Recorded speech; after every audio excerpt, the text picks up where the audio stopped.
An fMRI investigation into the neural correlates of music-induced novelty.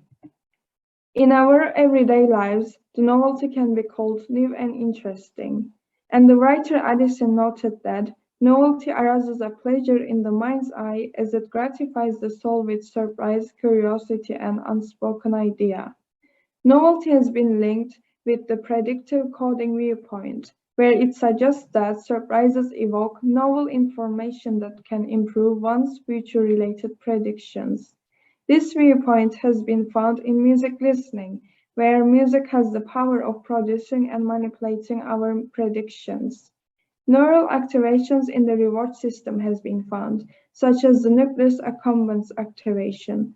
However, the reward system detecting and tracking novelty had also seemed to be tracking pleasure in music. Therefore, in this study, we aim to investigate the neural correlates of music-induced novelty. The fMRI session was run and included 64 musical excerpts of varying structural coherence.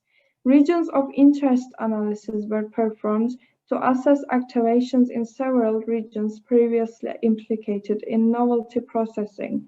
These include the left and right nucleus accumbens, posterior and anterior divisions of the superior temporal gyrus, substantia nigra, and precentral gyrus, amongst others.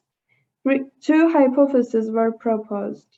The first hypothesis was that the greater experience of novelty at the level of the excerpt will be associated with greater activation in the defined regions of interest, and vice versa. We also hypothesized that the defined regions of interest will be time-locked to the experience of novelty, and therefore will track the time course of novelty during music listening. Regarding methods, 22 participants participated fully to the experiments. The music shuffling technique was used to manipulate the stimuli by adding new temporal structure, and 4 sets of 32-second stimuli were created from 16 Bach acoustic grand piano extracts ranging from most shuffled to unshuffled. The fMRI and behavioral sessions gathered information on the degree of novelty, predictability, and pleasantness of the music. Data analysis was carried out using FSL.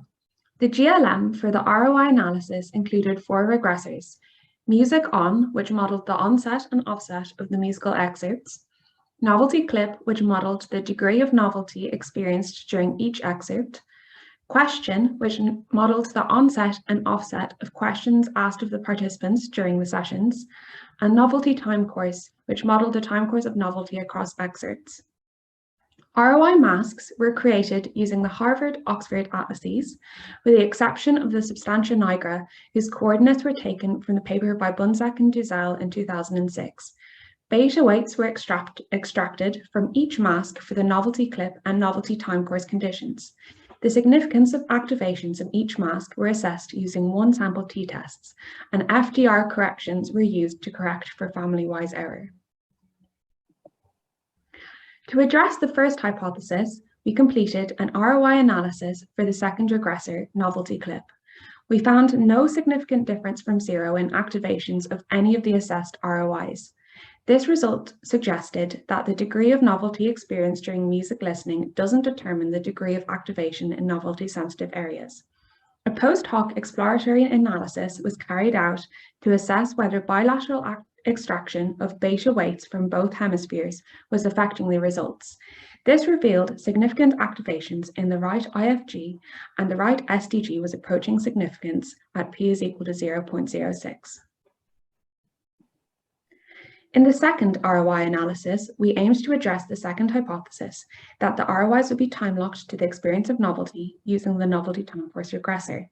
Significant activation in response to the novelty time course was found for all ROIs except for the anterior STG and the substantia nigra. The latter result is particularly surprising, as there is a large body of research implicating the substantia nigra in novelty detection and novelty-related feelings of reward. Our study showed that novelty-sensitive regions were found to track the time course of novelty during music listening. However, conflicting results were found at the level of the excerpt. Future directions for this study include a functional connectivity analysis using PPI to assess connectivity between novelty-sensitive regions during music listening. We will also do an investigation of subthreshold activations, as these were not explored during this study, and we will explore the effects of subjective pleasure and predictability on the experience of novelty during music listening.